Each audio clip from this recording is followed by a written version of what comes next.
I think you're lying, Rasik. I think some of your men aren't fully licensed. So, what you're equipped with? I am 1944 British Chindits in Burma, also known as the Long Range Penetration Group. So, can you tell me about your uniform? My uniform is a bush jacket, 4-pocket, and it's made out of Airtex. It's very light, breathable material, and these are the khaki, or rather jungle green, or known as JG, trousers that go with them. And I'm wearing B5 ammo boots with the anklets, and all of my web gear has been painted in KG3 Blanco. So if you see the other side, it's still an original khaki color like you're wearing. So that gives me more of a jungle camouflage. I have a question. So, I did some research on the Chindits, and usually I see a lot of pouches are in a bright color. Is this like something they often do, or just something on like certain units? Yeah, some of them were khaki. It depends on the year.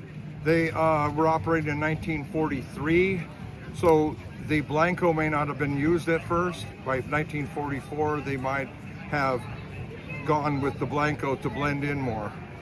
So I've seen you have the B5 boots. So I've seen a lot, I've seen a lot of photos they use the ammo boots, but in this case it's like a B5 boot. Yeah. What was about the B5 boot? Why am I wearing the B5s? Yeah. Well, you think about the United States Marines and Army with their suede rough out. That tended to be what they wore in the Pacific. And so suede, for me, it's more flexible and breathable, and you can just, you don't have to worry about losing the shine. Plus, black is not the best camouflage color in the day, but I'm wearing them also because there was such a surplus of them, and if I was an officer, I could choose what I want. And being in the service long enough, I may be old enough to have gone back when there was plenty of them left, so I might have had some sitting around, and a lot of officers wore private purchase, so they simply, what I'm wearing out of my personal choice as an officer. Okay, that makes sense. As your gun, is it a replica? Yeah, absolutely. In fact, it has about a 7-pound weight, probably like a light pot metal, but this was manufactured in Japan. What rank are you? 3 pips would be a captain, so 1 is a second lieutenant, 2 first lieutenant, and 3 pips is captain. If you see a crown, that's a major. And as for the hat, is it a bush hat or a slouch hat? Yeah, the slouch hat, felt, wool felt. This happens to be an Akubra made in Australia, the same manufacturer that makes it for the armed forces to this day, and back as far as the beginning of the Australian nation. And can I take a look at the back of your uniform? And so I can see that you have a entrenching tool. I don't really see that as often during the Burma campaign. No, but my theory was 1 entrenching tool per the unit. And that would have been his personal reason, that if somebody needed it, he knew where it was. He didn't have to look through if he'd lost somebody for it. He has it on his persons, and if someone needs it, he can issue it. Okay. Let me take a look at your your brand gun. So your brand gun is that's a Mark 1. The other's a Mark 2. Is that a Soviet or a British? Let me come over here. What was that?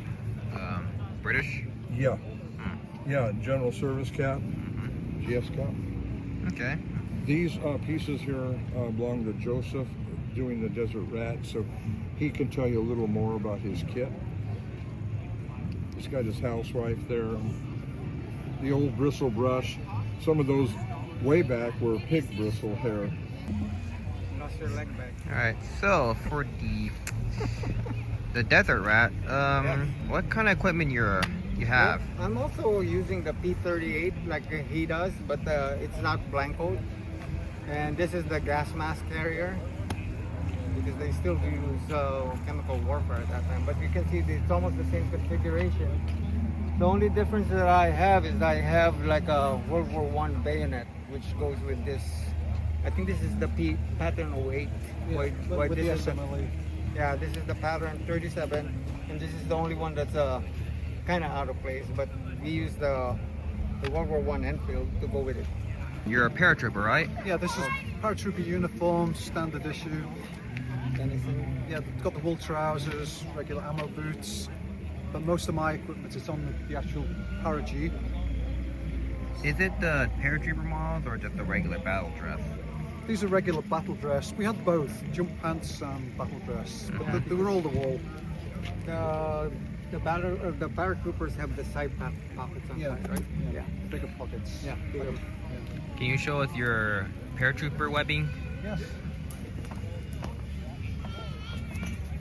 It's the same webbing as standard issue webbing all soldiers had. It had the dark green blanco for the Northern Europe. Also had the small spike bayonet for the number 4 Enfield. And your helmet? Yeah, that's the paratrooper helmet. And this is the more modern gas mask, which we had it in the early parts of the war. This would be also attached to our belt harness. And some of us would also carry an Enfield or a weapon pistol. So would you have been equipped with a rifle or like Well, the Jeep when it arrives, the driver would have a rifle. There's also a Sten over there, which some members of the group would have a Sten. And also the squad member, one of the squad members would have a gun. It looks kind of interesting that we're interviewing a British paratrooper from a British guy. And also the typical red beret. And as for the scarf, we got the camouflage scarf. Yeah, the net scarf, which is a signature of the paras. They would wear it as a neck scarf. So You got the pack too. yeah, the small pack with the ground sheet, and inside you would have your mess tins and any supplies you would need. Oh, thanks for showing your paratrooper stuff. Your paratrooper kit. Well, thank you for asking me information. That I hope that was helpful. Okay.